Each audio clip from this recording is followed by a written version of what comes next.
If you're interested in committing suicide or any kind of self torment, see, all of these things are due to accumulated opinions, ideas, as well as also living in this sick society that places or has you place and everyone else place way too much importance on irrelevant things like who you are, what you are, how many subscribers you have, all of these little things that in the end they don't matter. People have a few problems, a few major problems, but they're not that hard to solve. See, one of the greatest problems that many people have is they think they have time. They forget that they are immortal, right? Well, the soul may be immortal, but the physical body is not immortal, right? So many people forget that, they are not immortal. This sick society kind of teaches you indirectly, or rather kind of directly, that you are immortal because through all the distractions that it's providing, it's definitely not gonna teach you that if you constantly distract yourself with movies, cartoons, video games, everything that it has to offer, well, that's not gonna simply give your life back. It's simply gonna take it because time simply flows and, well, nothing can stop it. So if time flows, do things that you like with a certain sense of moderation. Seek to do things that will make other people's lives better as well. And in time, if you work towards such goals, you will reach success. Obviously, there will be hindrances and such. Another problem that many people have is they cannot handle their own sexuality. See, sexuality is something that exists within each of us. The greatest problem that I see is resisting. See, in the occult, if you want to control people, you don't need to actually use your energy against them because that attracts the worst and the densest type of karma. And sooner or later, you'll have to sift through it, you'll have to clean it. So it is much easier to simply help people fight themselves. The easiest way of fighting your own nature, your physical body, and emotional, psychological body, and all of the structures that you have, especially the mind, is to simply resist.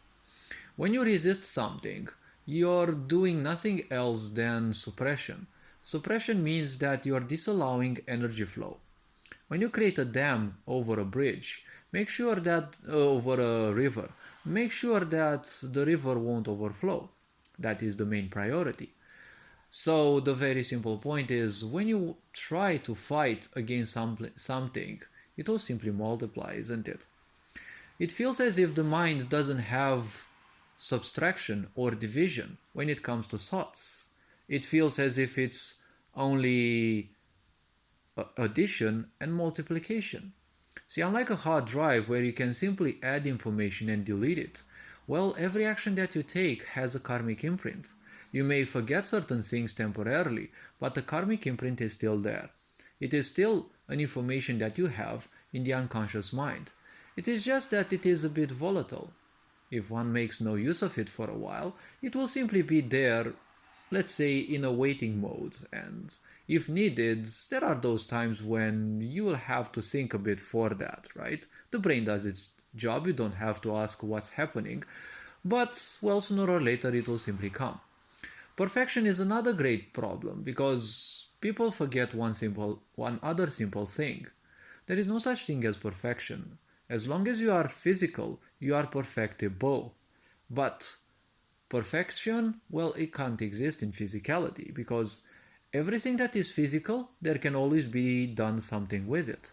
With any object that you can think of, it can be burned, destroyed, split into bits, it can be improved, whatever. So there is always something else that can be done. Um, Once you shed the physicality, well, again, you can't say that you're perfect because, well, depending on how much karma you have, obviously you're not perfect because you can gain more karma or you can lose more karma. Once you become one with creation, well, creation is the only perfection one can say. And no, suicide is not going to help you become that. When you want to resist things, you only multiply them. Haven't you noticed that? When you try to resist a thought, it simply multiplies because it seeks liberation. The more you fight against it, the more powerful it becomes, because to fight something means you donate energy towards it.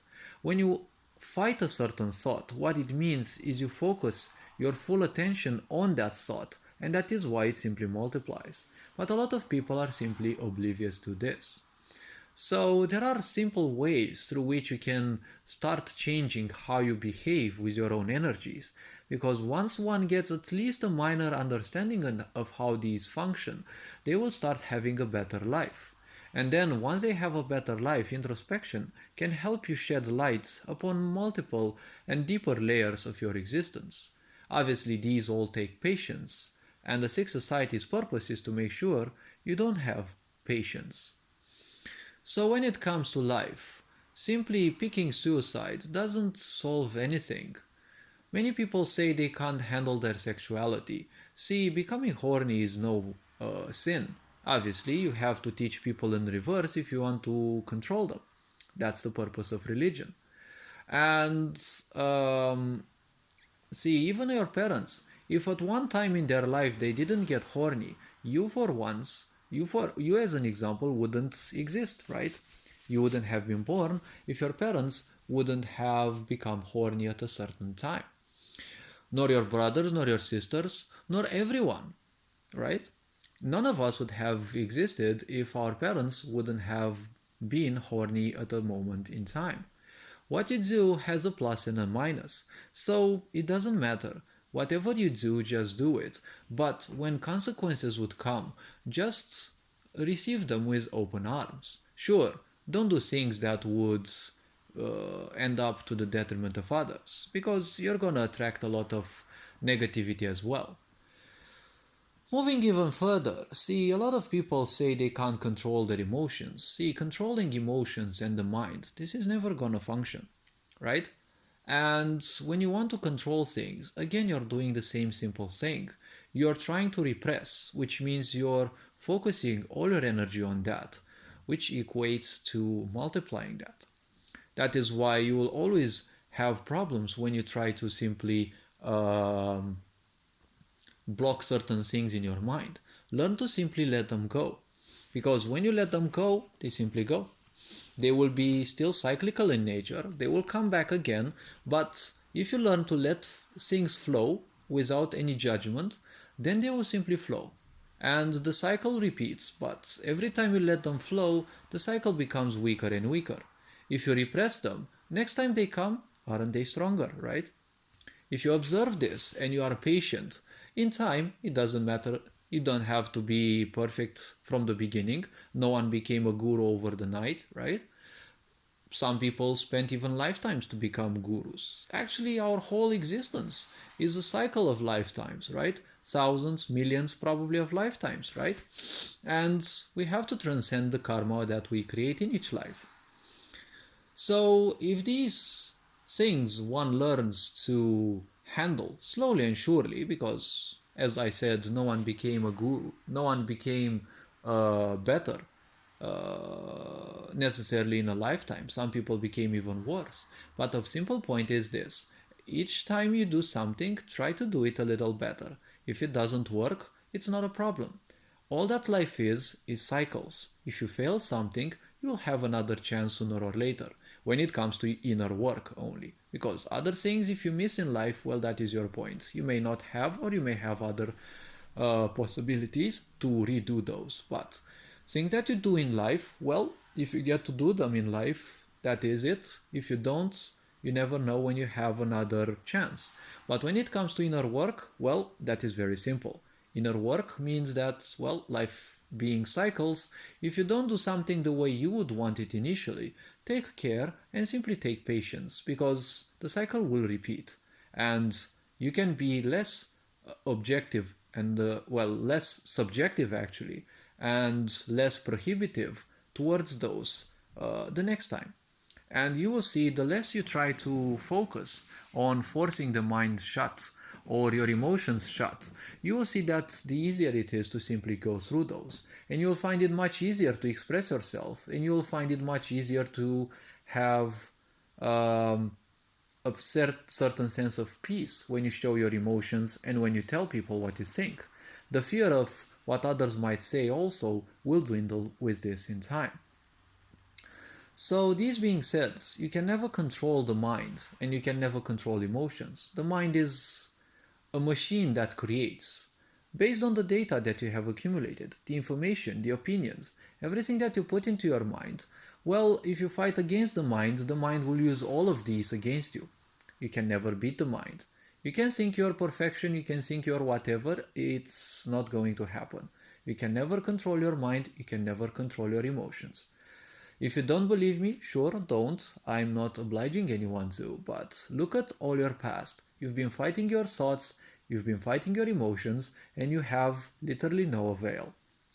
Nor will you. But sure, feel free to go to any guru, to any psychiatrist, to any psychologist you want, and they will tell you the same exact thing. Well, if they are level-headed. If they seek to destroy you, they will simply say to keep doing that, and, well, you will reach your sweet self-destruction, if that is what you seek. So, as I've been wanting to say, self-destruction or committing suicide is not the best approach towards life. See what problems are in there. See what is not going. And if everything in your life sucks, well, rejoice. I've been saying this in previous videos because if everything in your life sucks, well, that is the best thing possible because everything can be changed, right? When everything can be changed, there is so much work to do. So you can get distracted with these. You can set up minor goals and work towards those things that don't work too well in your life. Socialization problems, sure, it can be fixed. You have to socialize with people, you have to pluck up the courage, and well, sooner or later, get better at it, right? And all of these can be simply gotten over. When it comes to addictions, well, addictions have to be performed on the opposite way. See, just like the mind, you can't fight addictions because it means fighting your karma. When you focus on it, well, you make it much stronger. So you have to always function based on doing things. Do something else instead, but do it consciously. When you do things unconsciously, you will do them much faster because most likely you're used to those. If impulses want to take over, simply start doing something that you know well. Do it in a conscious way. You will do it much slower, but as long as you keep conscious, impulses will simply dwindle. They will have a certain period of time which they will tempt you. And say, if you can do something else consciously for like 2 or 3 minutes, start with 30 seconds in the first time. If you can't, simply start with 5 seconds. Add 1 extra second the next time it comes. Do something like this. Say you have an impulse, that simply can't dwindle. Say masturbation, smoking, or something else. Don't try to resist it. Simply breathe consciously for, let's say, 10 seconds. If it simply doesn't work, do it consciously for like 30 seconds. And simply focus on your breath. Breathe a bit slower than you do usually, but don't choke yourself, okay? So when you do this, you will see that if you're capable of, let's say, breathing consciously for 1 minute or 2 and focusing on your breath, you will see that impulses will simply flow away. The same thing is with the mind. When you don't repress your thoughts, they will simply flow away. So this little video hopefully will help you transcend certain of these limitations and will reduce your negative tendencies more or less. Hopefully this video was introspective enough. Take care, you are appreciated, enjoy life, and this being said, Ferencan Board signing out.